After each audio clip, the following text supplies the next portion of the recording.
تو کہنے کا مقصد ہے کہ آپ نیچرل رہیں. ہاں، اگر natural دیکھیں نا رہیں. وہ جو آگے لوگ بیٹھے ہیں وہ 22 گریڈ سے ریٹائرڈ اتنا ہیں. experience Actually, ہے. ناصر صاحب شاید وہ نیچرل ہی تھا لیکن آپ کو زیادہ نیچرل ہو ایکسٹراڈینری ایک اور نیچرل ہو گیا word نا. ایڈ کرنا چاہیے کہ آپ کو ادب اور تہذیب کے دائرے میں رہتے تہذیب ہوئے کے دائرے natural میں رہ ہونا. کے, اور اگر آپ کو کوئی کوشچن نہیں آ رہا نا آپ اسٹریٹ وے بتا دیں کہ سوری مجھے اس کا نہیں آ رہا یا اس وقت یاد اب نہیں آ دیکھیں رہا. بڑے بڑے جواز کھڑے ہوتے ہیں اور ہم یہ تیار ہی نہیں ہوتے کہ جناب ہم اپنی لا علمی کا اعتراف کر لیں کسی کے سامنے. یہ اچھا، کتنا نقصان دہ جاتا ہے. بالکل. یہ دیکھیں پرسنالٹی ٹیسٹ ہے. Yes. It's not a quiz competition. It's not Neelam Ghar کے جی آپ کے 10 میں سے 6 ٹھیک ہے اور آپ کے 7 ٹھیک ہے.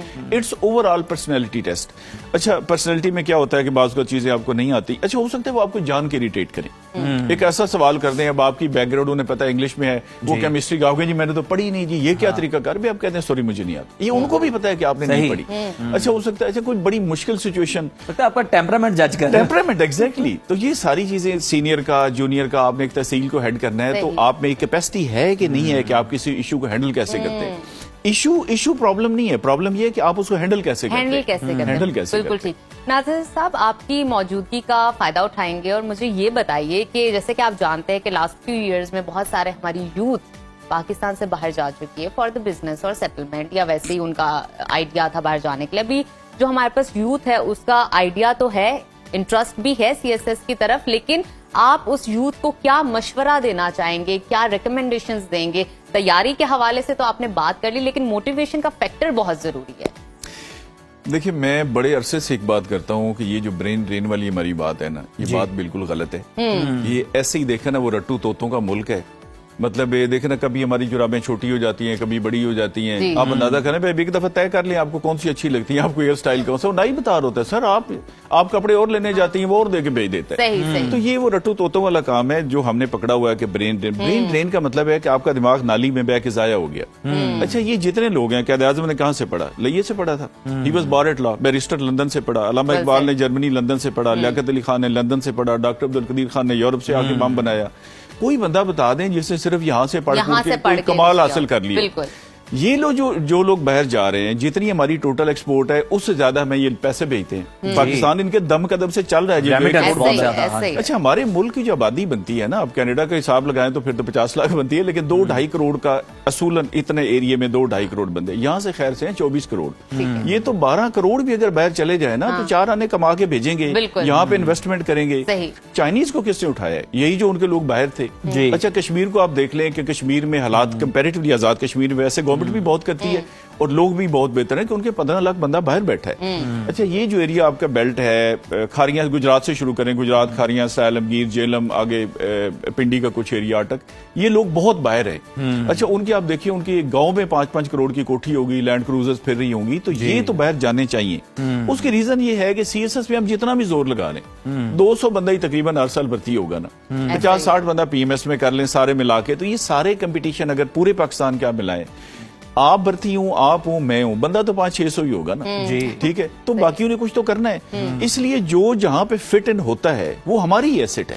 وہ امریکہ میں ڈاکٹر بیٹھا ہے کہیں پہ بھی چلا جائے, بالکل جائے, بالکل کہیں پہ بھی وہ پاکستان کا لیکن فخر ہے. پاکستان سے رابطہ اپنا ضرور رکھے. اور میں آپ کو بتاؤں باہر والے یقین کر لیں, یہ میں انفیکٹ آپ کو بتا رہا ہوں, وہ تو روتے ہیں پاکستان کا نام لیتے ہیں. وہ اچھا آپ جہاں سے اترتے ہیں یا آپ اچھا کبھی ہم نے یہاں سجدے کیے ہیں, وہ پہلے اتر کے سجدہ کرتے ہیں ایئرپورٹ پہ, مٹی کو چوم رہے ہوتے ہیں. تو مطلب بہت سارے لوگوں نے یہاں سے یار فلان جگہ سے مٹھائی لے کے آنا, مٹھائی وہاں بھی ملتی ہے. مطلب ان کی جو محبت پاکستان سے ہے وہ ہم سے زیادہ ہے. تو میں تو چاہتا ہوں کہ جتنے لوگ اچھا دیکھیں لیبر کا آپ کلاس میں بھیجیں, آپ ٹیفٹا کے تھرو بھیجیں, آپ ڈاکٹرز انجینئرز. اچھا یہ ایسے ہی ہوتا ہے, دیکھیں نا کسی گورنمنٹ کو لیٹ ڈاؤن کرنے کے لیے وہ دیکھیں جی 7 لاکھ بندہ باہر چلا گیا, باہر چلا گیا تو کیا ہو گیا, پیچھے کم ہو گئے.